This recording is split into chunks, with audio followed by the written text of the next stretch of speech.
Hello. Hi అండి. అందరికీ నమస్కారం అండి. Welcome to my channel. ఇప్పుడు మీ మనసుకు నచ్చే ఒక కథ చెప్పబోతున్నానండి. ఇంకా కథలోనికి వెళ్ళిపోతే,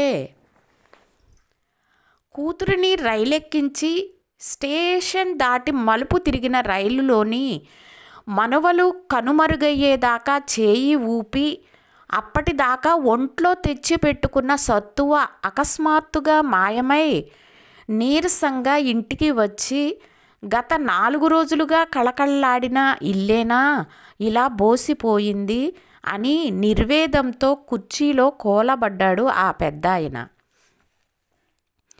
పిట్టలు రెక్కలొచ్చి ఎగిరిపోవడం సహజమే. దానికి ప్రకృతిలోని ఏ ప్రాణి ఇలా బాధపడటం లేదు కదా. మరి కాస్తో కూస్తో జ్ఞానం ఉన్న తామెందుకు ఇలా విలవిల్లాడిపోతున్నాము అని ఆలోచనల్లోకి జారిపోయాడు ఆ పెద్ద మనిషి. ఇంతలో ఆ ఇంటి నిశ్శబ్దాన్ని భంగపరుస్తూ అతని ఫోన్ మోగింది. కూతురి నెంబరు చూసి చటుక్కున ఫోన్ ఎత్తిన అతనికి అలవాటుగా అటు నుంచి కూతురు, నాన్న ఇంటికి వెళ్ళిపోయారా? ఈ 4 రోజులు తెగ తిరిగేశారుగా, కాస్త విశ్రాంతి తీసుకోండి, అవి ఇవి అన్నీ సర్దేసి అలసిపోకండి, పనమ్మాయికి పండుగ మామూలిచ్చి మేం వెళ్ళిన తర్వాత ఇల్లంతా శుభ్రం చేసి సర్ది పెట్టమని పురమాయించాను. ఈలోగా మీరు కింద మీద పడిపోకండి, సరేనా? వేళకి మందులు వేసుకోవడం మర్చిపోవద్దు. అలా ఇంకా ఏదేదో చెబుతుండగానే, అలాగేనమ్మా, నేను చూసుకుంటాలే, మీరు జాగ్రత్త, ఇక ఉంటాను అని ఫోన్ పెట్టేయబోతుంటే, నాన్న ఉండండి, మీ మనవరాలు మీకు వాట్సాప్లో ఏదో సందేశం పంపించిందట అని ముగించింది. 17 సంవత్సరాల మనవరాలు తనకు ఏం సందేశం పంపించి ఉంటుందా అని ఆతృతగా వాట్సాప్ ఓపెన్ చేసి చూడసాగారు తాతగారు ఉత్సాహంగా. తాతయ్య, మీతో ఉన్న ఈ 4 రోజులు నాకెంతో అమూల్యమైనవి. మిమ్మల్ని చూసి మీరెంత సంతోషించారో అంతకు మించి ఆహ్లాదంగా మీతో మేము గడిపాము. పండుగ రేపు మొదలవుతుంది అనగా మనింట్లో మీరు వండించిన పిండి వంటల వాసనలు ఇంకా నా ముక్కు పుటాలపై తాజాగా ఉన్నాయి.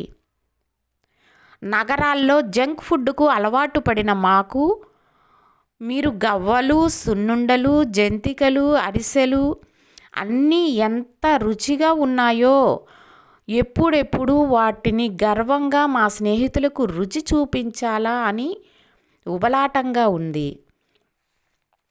కాగుతున్న బెల్లం పాకం వాసన అయితే ఇప్పట్లో నేను మర్చిపోలేను.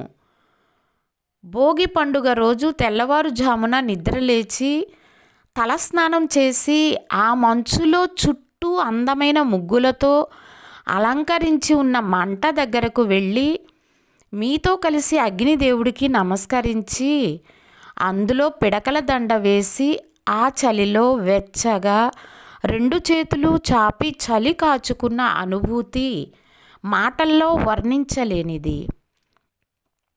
ఆపై ఉదయాన్నే నడుచుకుంటూ గుడికి వెళ్తుంటే వీధిలో ఎదురైన ప్రతి ఒక్కరూ మీ మనవలా అండి అని పలకరిస్తుంటే మీరు మమ్మల్ని పొదివి పట్టుకొని గర్వంగా అవునండి, పండక్కి వచ్చారు అని బదులిస్తుంటే నాకు ఏనుగు అంబారీ ఎక్కినంత సంబరంగా అనిపించింది. ఎందుకంటే మా నగరాల్లో మేమెవరమో మా పొరుగువారికి తెలియదు. మమ్మల్ని అంత ఆప్యాయంగా ఎవరూ పలకరించరు. సంక్రాంతి పండుగ రోజున గతించిన పెద్దలకు గారెలు, పరమాన్నం నివేదించి పూజ చేసి మేమందరం మీ కాళ్ళకి నమస్కరిస్తుంటే దీర్ఘాయుష్మాన్ భవ అని మీరు మమ్మల్ని ఆశీర్వదిస్తుంటే మీ వంటి పెద్దల ఆశీస్సులే మాకు శ్రీరామ రక్ష అని అనిపించింది. మీరిచ్చిన కొత్త బట్టలు కట్టుకొని పిండి వంటలు తింటూ ఆ రోజంతా ఇంటికి వచ్చే పోయే వాళ్ళతో ఎంత సందడిగా గడిచిపోయిందో. పనమ్మాయికి, వాచ్మెన్ భార్యకు, పాలబ్బాయికి మనం చేసుకున్న పిండి వంటలు మాతో దగ్గరుండి ఇప్పించినప్పుడు వాళ్ళు ఎంతో సంతోషంగా అవి తీసుకుని వెళ్తుంటే పంచుకుని తినడంలో ఉన్న ఆనందం ఆ రోజు నాకు అనుభవంలోకి వచ్చింది. తాతయ్య, కనుమ పండుగ రోజున మీతో కలిసి ఊళ్ళో ఉన్న బంధువుల ఇళ్ళకు వెళ్ళి అందరినీ కలిసి వస్తుంటే మనకు ఇంత బలగం ఉందా అనిపించింది తాతయ్య. అంతమందిని వదులుకొని నగరంలో దిక్కు మొక్కు లేకుండా బ్రతుకుతున్నందుకు మా మీద నాకే జాలేసింది. ఎంత చదువుకున్నా, ఎంత పెద్ద హోదాలో ఉన్నా, ఎంత ఆర్జించినా మన జీవితంలోని కష్ట సుఖాలు పంచుకోవడానికి ఓ నలుగురు మన అనుకునే ఆప్తులు లేని జీవితం వ్యర్థం అనిపించింది తాతయ్య.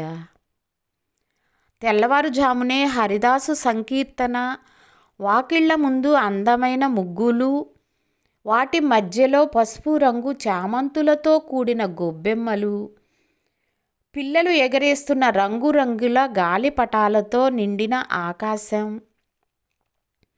బ్రతుకు తెరువుకై వలసపోయిన కుటుంబాలు పండుగ కోసం సొంతూరికి రావడం, పుట్టింటికి వచ్చిన కూతుళ్ళు అల్లుళ్లతో కలకలాడిన లోగిళ్ళు, అందంగా ముస్తాబైన పశువులు, బంధుమిత్రుల కోలాహలం, అందరూ పరాచికాలు ఆడుకుంటూ భోజనాలు చేయడం, ఇలా ఒకటా రెండా ఈ తరంలో మేము కోల్పోతున్న ఒకప్పటి అతి సామాన్యమైన విషయాలు. యాంత్రికత మోజులో మునిగి తేలుతున్న మా నగర సమాజానికి ఆట విడుపుగా, ఒకంత ఓదార్పుగా, భవిష్యత్తుపై ఆశలు కల్పించుకుంటూ ఈ అనుభవాలను, అనుభూతులను మూటగట్టుకొని మళ్ళీ పెద్ద పండగ ఎప్పుడు వస్తుందా అని ఆశగా ఎదురు చూస్తూ తిరుగు ప్రయాణం అవుతున్నాము.